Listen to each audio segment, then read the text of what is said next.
ဇာတ်လမ်းလေးရဲ့အစမှာတော့ကတ်စတိုကဖိုးတန်းကိုတိုက်ခိုက်ဖို့လုပ်နေခဲ့ပါတယ်။ဒါပေမဲ့ဖိုးတန်းကတော့ကတ်စတိုကိုခရီးပဲကြည့်နေခဲ့ပါတယ်။အဲဒီနောက်ဖိုးတန်းကသူ့ရဲ့ပြက်နေတဲ့ညာဘက်လက်ကိုလက်ကင်ပေါ်နဲ့အုပ်ပစ်လိုက်ပြီးကတ်စတိုကိုငါ့ရဲ့စွမ်းအမှန်ကိုပြမယ်လို့ပြောနေခဲ့ပါတယ်။ပြီးတော့ဖိုးတန်းကပဝါကိုလေထဲကိုမြှောက်လိုက်တော့လက်အစားဖဲချက်တွေကသာထွက်ကြလာခဲ့ပါတယ်။ဒါကိုမြင်တော့ဘိုးဖြူအပောင်ဝင်အားလုံးကအံ့ဩနေခဲ့ပါတယ်။အဲဒီနောက်အားလုံးကိုဖိုးတန်းတယောက်ကဘေရီတွေလုံနေခဲ့ပါတယ်။ပြီးတော့သူကကတ်စတိုကိုလည်းနံပါတ်တစ်ခုရွေးဖို့ပြောပါတယ်။ပြီးတော့ဖိုးတန်းကကတ်စတိုကိုကြည့်ပြီးတော့မင်းရဲ့အဖြေကိုငါသိပြီးသားလို့ပြောလိုက်ပါတယ်။ပြီးတော့သူကပြက်နေတဲ့လက်ထဲကနေဖဲချက်တစ်ခုကိုထုတ်ယူပြီးတော့ပြလိုက်ပါတယ်။ဒါကိုမြင်တော့ကတ်စတိုကအံ့ဩသွားခဲ့ပြီးတော့သူ့ရဲ့ကိုယ်ပွားနဲ့ဖိုးတန်းကိုတိုက်ခိုက်ပါတယ်။ဒါပေမဲ့ဖိုးတန်းကတော့မရှောင်ဘဲနဲ့သူ့ရဲ့ဘယ်လက်ကိုပါအပြတ်ခံလိုက်ရပါတယ်။ဒါကြောင့်ကတ်စတိုကအံ့ဩသွားခဲ့ပါတယ်။အဲ့ဒီချိန်ဖိုးတန်းကအေးဆက်စွာပြုံးလိုက်ပြီးတော့ပြန်ကောင်းနေတဲ့သူ့ရဲ့ညာလက်ကိုပြလိုက်ပါတယ်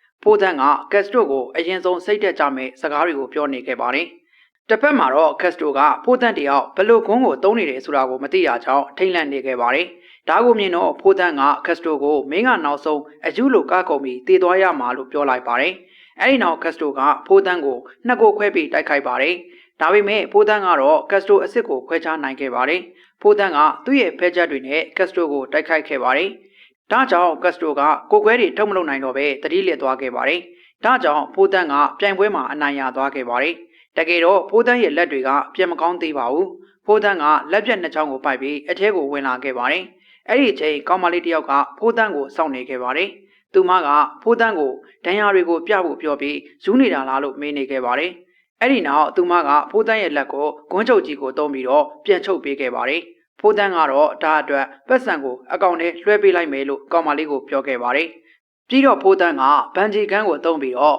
သူ့ရဲ့အိုရာနဲ့ပေါ်ဝါကိုလက်မှာကတ်လိုက်ပြီးတော့အခြေပြားလိုလှုပ်လိုက်ပါတယ်။ဒါကြောင့်ဖိုးတန်းရဲ့လက်ကဒဏ်ရာတွေကပျောက်သွားပြီးတော့အကောင့်ပတိဖြစ်သွားခဲ့ပါတယ်။ဒါကဖိုးတန်းရဲ့အိုရာဖြစ်ပြီးတော့ရာဘာလိုအရာဝတ္ထုတွေကိုဆွဲဆက်နိုင်ကျုံနိုင်ပါတယ်။ဖိုးတန်းကကောင်မလေးကိုတိုက်ပွဲတုန်းကသူ့ရဲ့လုပ်ရက်ကိုအထင်မကြီးဘူးလားလို့မေးနေခဲ့ပါတယ်။ဒါကိုကြတော့ကောင်မလေးကတိုက်ပွဲမှာတုန်းကဖိုးတန်းရဲ့လက်ကွက်တွေကိုပြန်တွေးနေခဲ့ပါတယ်။တကယ်တော့ဖိုးတန်းကသူ့ရဲ့ပြက်နေတဲ့လက်ကိုအိုရာကိုသုံးပြီးတော့အပေါ်မှာကတ်ထားခဲ့တာပါ။ဒါပေမဲ့သူကဒါကိုဘယ်သူမှတတိမထားမိအောင်ကတ်တွေကိုသုံးခဲ့ပါတယ်။တစ်ဖက်မှာလည်းအိုရာပို့သုံးပြီးတော့ကတ်တွေကိုညာလက်ကနေကင်ထားခဲ့ပါတယ်။ပြီးတော့သူကသူ့ရဲ့အိုရာကိုကတ်စတွန်ရဲ့အိတ်မှာကတ်လိုက်ပါတယ်။ပြီးတော့ကတ်စတိုကသူ့ရဲ့ဘက်ဘက်လက်ကိုတိုက်နေချိန်မှာသူကအိုရာကိုသုံးပြီးတော့ညာလက်ကိုပြန်ဆက်ခဲ့တာပါ။ဒါပေမဲ့ကောင်မလေးကတော့ဖိုးတန်းကိုဒါကဂွန်းကိုတေချာကျွမ်းကျင်နေသူဆိုရင်တော့မင်းရဲ့လှည့်ကွက်တွေကိုမြင်နိုင်တယ်လို့ပြောပြခဲ့ပါတယ်။ဒါကိုကြတော့ဖိုးတန်းကကတ်စတိုကတတိမထားမိဘူးလို့ပြောခဲ့ပါတယ်။ကောင်မလေးကတော့ဒါက